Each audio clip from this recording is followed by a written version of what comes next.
où j'en suis dans la sèche. Une perte de 600 grammes. Cette semaine, je n'ai fait absolument aucun changement. Je n'ai pas faim entre les repas. Pour moi, le plus important, c'est de choisir un cardio qui nous plaît. Cette vision-là de la sèche, elle a tout révolutionné.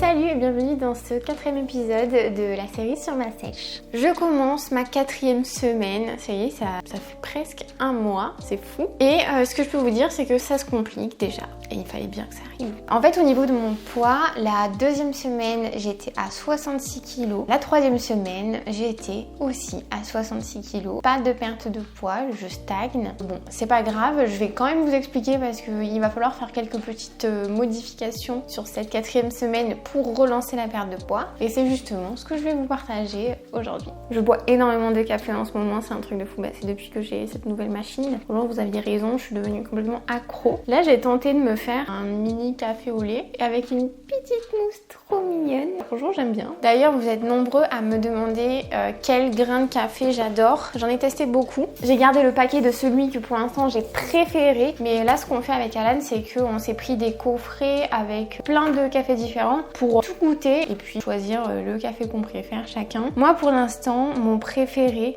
c'est lui.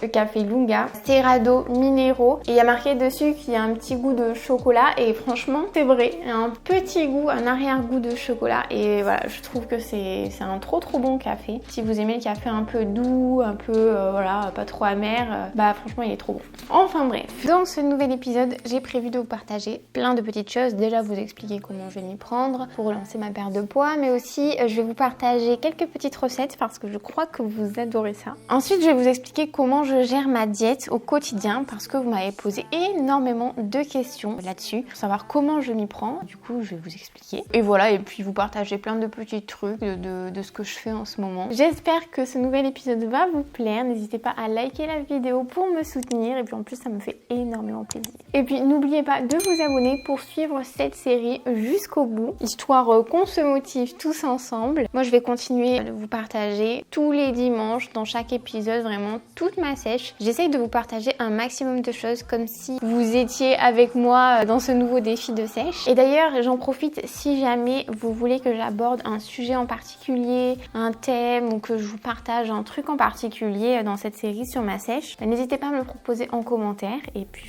je ferai ça. Je vais finir de boire ce petit café, il est encore chaud.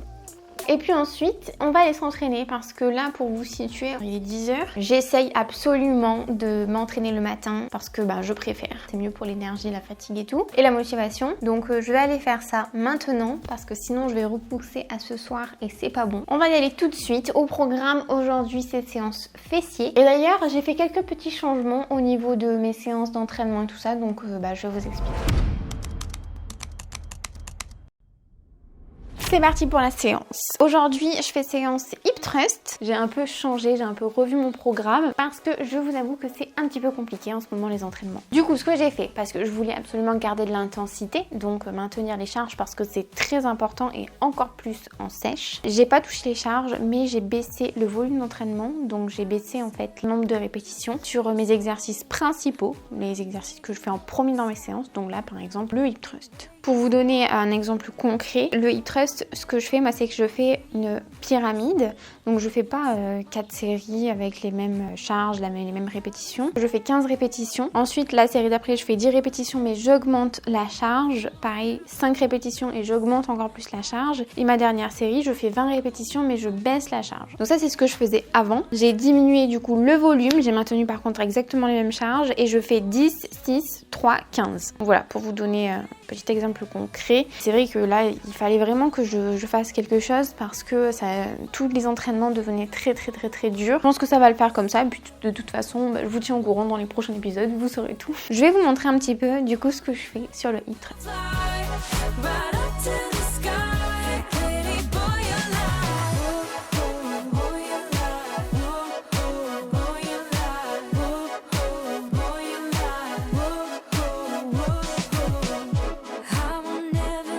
Je me suis changée parce que je vais aller quelque part. Habituellement ce que je fais c'est que je fais ma séance cardio juste après ma séance musculation. Sauf que là je n'ai pas le temps parce que j'ai le frigo vide et j'ai envie de manger ce midi là. Donc je vais aller faire des courses. Ma séance cardio c'est pas grave, je la décale à début d'après-midi. Je pense que ça devrait le faire. Et moi je vais filer avec mes petites courses. D'ailleurs je vais vous filmer un retour de course quand je serai revenue. Et je vous posterai ça en vidéo mercredi qui arrive. Si jamais ça vous intéresse, rendez-vous mercredi pour mon petit retour de course. Comme ça, vous allez pouvoir voir un petit peu ce que j'achète quand je suis en sèche. C'est parti, à tout à l'heure.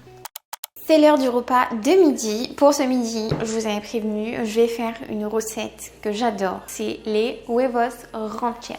Je sais pas si je le prononce bien toujours, mais bon, voilà. Pour ceux qui ont suivi ma série de vidéos où je teste les petits déjeuners du monde, vous connaissez les huevos rancheros parce que c'est l'un des petits déjeuners du monde que j'ai le plus aimé, que j'ai vraiment adoré. D'ailleurs, je me le suis fait pas mal de fois. Mais là, c'est vrai que ça fait depuis quelques mois que je l'ai pas fait. Et là, j'ai eu une illumination ces derniers jours. Je me suis dit, il faut que j'en fasse, c'est trop bon. Et en plus de ça, c'est plutôt équilibré comme plat. On peut même adapter en fonction du nombre de tortillas et tout ça, suivant combien on mange de glucides. Du coup je vais vous partager la recette. On commence par découper un demi poivron, un demi oignon rouge. Je fais revenir ça. Pendant que ça cuit, je vais m'occuper de rincer et d'égoutter les haricots. Alors habituellement moi je le faisais avec des haricots blancs. Là on va le faire avec des haricots rouges parce que je trouve que c'est meilleur quand même. J'en prends 75 grammes. Moi je suis pas hyper fan de tout ce qui est légumineuse et tout, mais dans cette recette ça c'est l'exception, vraiment c'est trop bon. Je les rince. Je vais mettre directement dedans 100 grammes de tomates concassées. Au niveau des épices, je mets du piment doux et un mélange mexicain. Je mélange et je le rajouterai dans ma poêle une fois que ça sera cuit. En attendant que ça cuise, je viens découper un petit morceau d'oignon nouveau, mais juste la partie verte. Et je le découpe en fait en toutes petites tranches. Comme ça, je pourrais venir le mettre sur le dessus une fois que tout sera prêt. Ça donne un trop bon goût. Je prépare 2 petites tortillas. Et elles sont vraiment toutes petites. Et encore, il y en a des encore plus petites et je trouve que c'est vraiment bien. Après, sinon, la solution aussi, c'est de les faire maison. D'ailleurs, je vous ai partagé dans mon e-book sur les 30 plats salés une recette pour faire des tortillas maison. Et je trouve ça génial parce que en plus, c'est très rapide et très facile à faire. Vous pouvez ajuster complètement la taille en fonction de ce que vous préférez, de vos macros et tout. Si jamais ça vous intéresse, je vous mets le lien en description pour aller checker un petit peu les recettes de mon e-book. J'ai besoin de 2 tortillas. Je vais me découper quelques tranches d'un quart d'avocat. Le reste, je vais bien l'empaqueter et le mettre au frigo pour bien le garder. Je vais cuire 2 œufs au plat. J'ai rajouté les œufs au plat, l'avocat, l'oignon nouveau. Et voilà, c'est prêt. Et voilà ce que ça donne. Je vais le découvrir. Voilà. J'ai trop hâte de regoûter. Ça fait tellement longtemps. C'est très bon. Avec le jaune d'œuf, on va mettre un peu de jaune d'œuf partout.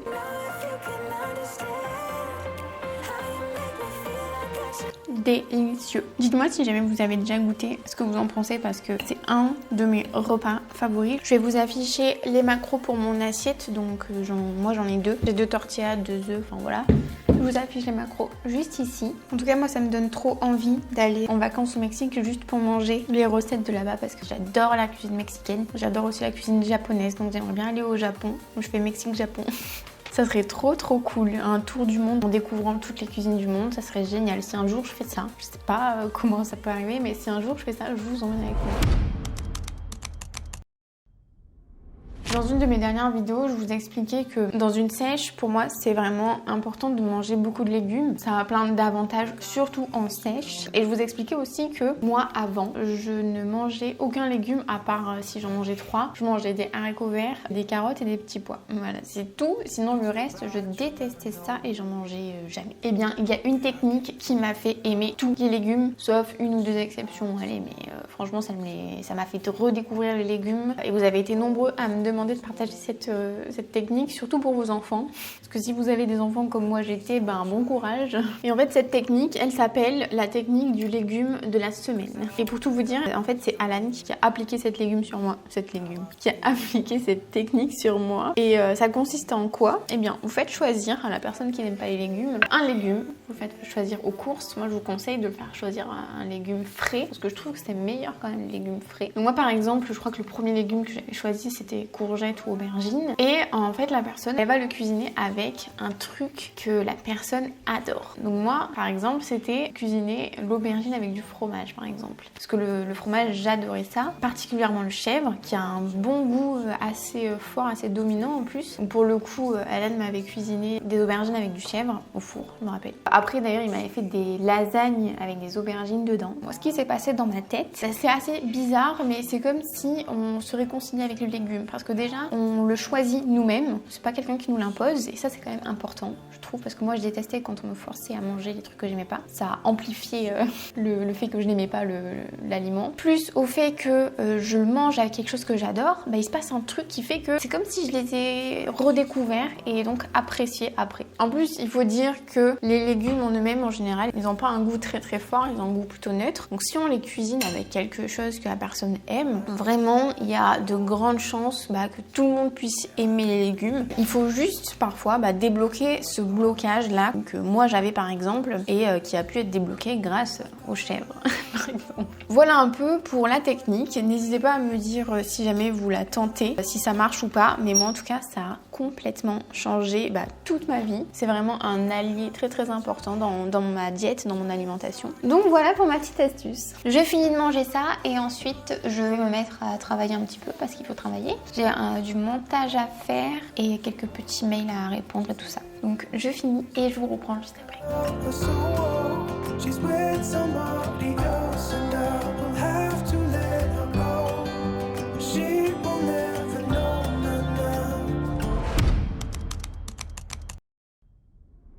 C'est l'heure maintenant de faire le cardio. Aujourd'hui, ça va être vélo elliptique. Vous avez vu, j'ai changé la place de mon vélo elliptique. En fait, j'en avais marre que ce soit en plein milieu de mon salon alors que je venais de refaire la déco et tout, que j'avais justement un petit peu désencombré. Donc ce que j'ai fait, c'est que j'ai débarrassé une petite chambre que j'avais. Il y avait un lit, une place avant ici, une lavanderie, enfin il y avait plein de trucs, c'était un peu la pièce débarras. J'ai tout débarrassé, j'ai mis mon vélo elliptique, il est là.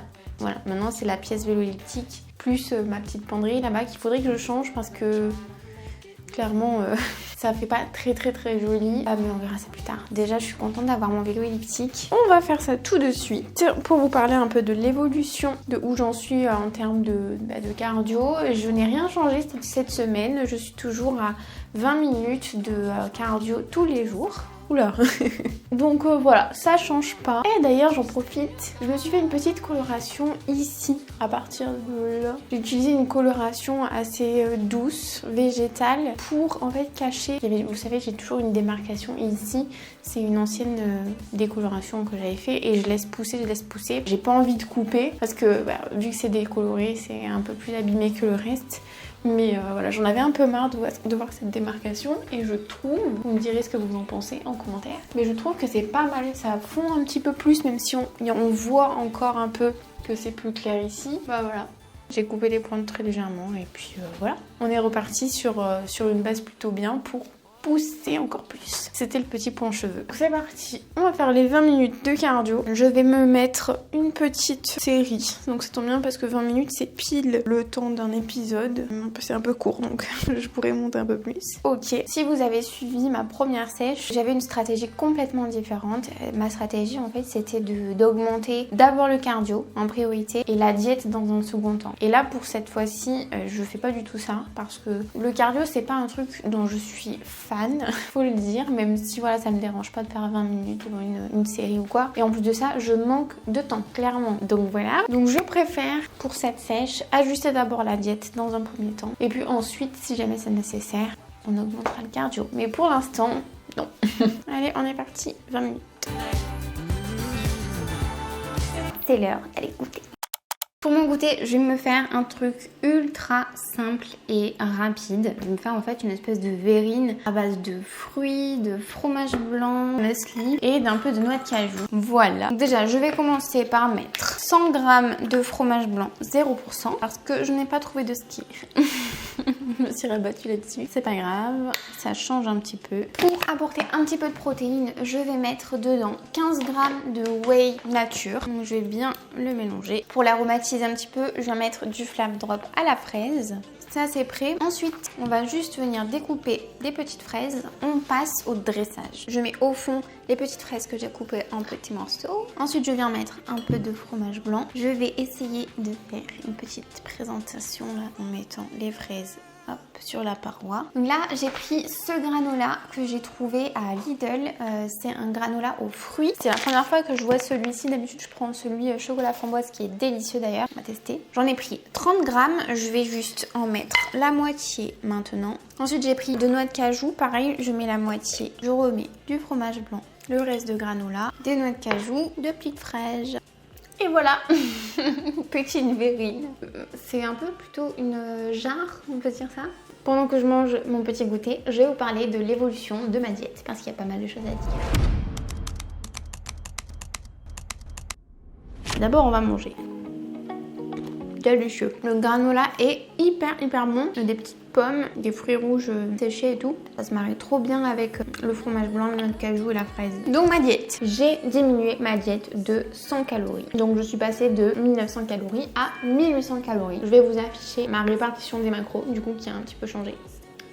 Mais c'est pas tout parce que j'ai aussi intégré un jour de refeed. Je pense que je vais l'intégrer le dimanche. Et si ça vous parle pas, refeed en fait qu'est-ce que c'est une recharge. Un jour où on va manger plus dans le but de relancer le métabolisme. Si jamais ça vous intéresse que je vous en parle un peu plus, n'hésitez pas à me le dire en commentaire. Je pourrais vous en parler dans le prochain épisode par exemple. Je pourrais même aussi vous partager une journée dans mon assiette version refeed si jamais ça vous intéresse. Je voulais aussi vous parler de comment est-ce que je gère ma diète, comment est-ce que je calcule, est-ce que je calcule tous les jours, tout ça parce que vous êtes nombreux à me poser la question. Pour vous dire, pour moi, il y a 3 manières de s'y prendre avec cette diète. Par exemple, la première, elle peut vraiment convenir à toute personne qui veut commencer un petit peu à suivre une diète. C'est d'ailleurs comme ça, moi, que j'ai commencé. C'est de suivre un plan alimentaire strict, c'est-à-dire où chaque jour, en fait, on va manger la même chose. On va pas pouvoir changer. Par contre, l'avantage, là, c'est qu'il n'y a pas besoin de calculer les macros ou quoi, vu qu'on mange tous les jours la même chose et qu'on a déjà calculé en amont. Donc, à ce niveau-là, c'est pour ça que c'est très pratique. Mais l'inconvénient, c'est que on mange tous les jours la même chose. Donc ça dépend si vous êtes ok avec ça ou pas. Moi personnellement, aujourd'hui, j'adore trop changer. Donc c'est pas comme ça que je m'y prends, mais au tout début, quand j'ai commencé, j'ai fait ça. Donc je suis passée par là. Et puis même, je dois dire que je trouvais ça rassurant au début. La deuxième méthode, c'est d'avoir une alimentation flexible. En fait, une alimentation flexible, c'est quoi? C'est que chaque jour, on a des macros cibles. Tant de grammes de protéines, tant de grammes de glucides, tant de grammes de lipides. C'est comme un objectif à atteindre sur la journée. Et en fait, du coup, ce qu'on fait, c'est qu'on prend une application et on rentre tout ce qu'on mange et puis comme ça, on peut changer. C'est très flexible, c'est vrai, mais ça demande de calculer les macros avec une application. Donc ça, pareil, je l'ai fait. Je me suis beaucoup servi de l'application LiveSum, mais aujourd'hui, c'est plus ce que je fais. J'ai plus envie de rentrer dans une application tout ce que je mange et tout ça, mais à un moment donné, ça m'a aidé. Ça peut être une méthode. Et la troisième façon de gérer sa diète, c'est celle que je fais, celle qui me convient à moi. Et d'ailleurs, je trouve que c'est un peu un entre-deux entre la première, le plan alimentaire strict, et la deuxième, l'alimentation flexible. C'est d'utiliser les équivalences alimentaires. Alors en fait, ça consiste en quoi? Déjà de base, j'ai un plan alimentaire, un peu comme un plan alimentaire strict, sauf que je vais pouvoir intervertir des aliments avec des équivalences. Les équivalences, c'est des aliments qui ont les mêmes macros, donc la quantité peut différer pour avoir les mêmes macros. Ça a l'avantage pour moi de pouvoir manger pas tous les jours la même chose, sans utiliser d'application. Et en plus de ça, je le fais depuis tellement longtemps que maintenant je connais tout par cœur. Pas tout, mais presque tout. Alors au début, pour faire les équivalences, je calculais. Ensuite, au fur et à mesure, vu que je faisais plus ou moins les mêmes équivalences, je les ai toutes référencées sur un fichier. D'ailleurs, je vous ai même fait, si jamais ça vous intéresse, un guide des équivalences où je référence les principaux aliments et je mets sur un tableau en fait quelle est l'équivalence. Après, c'est par famille d'aliments, dont les glucides, les lipides et tout ça. Puis les petites exceptions qui sont des exceptions, parce qu'il y en a. Donc si jamais ça vous intéresse, je vais vous mettre le lien pour le télécharger gratuitement en description. Moi, en pratique, donc aujourd'hui, je ne calcule pas tous les jours mes macros. En fait, c'est très facile. Il suffit juste d'intervertir avec les quantités et tout ça. Parfois, quand je veux faire rentrer dans ma diète quelque chose de particulier, là par contre, je vais me mettre, je vais calculer les macros pour que ça convienne. Mais tous les jours, en fait, c'est plutôt fluide, facile et ça me prend pas de temps. Donc voilà comment je gère ma diète. N'hésitez pas à me me dire comment vous faites. J'espère vraiment que cette petite vidéo vous a plu, que tout ce que je vous partage vous aide, vous intéresse. Et je vous donne rendez-vous mercredi pour du coup mon retour de course si jamais ça vous intéresse, et dimanche prochain pour un nouvel épisode. Salut!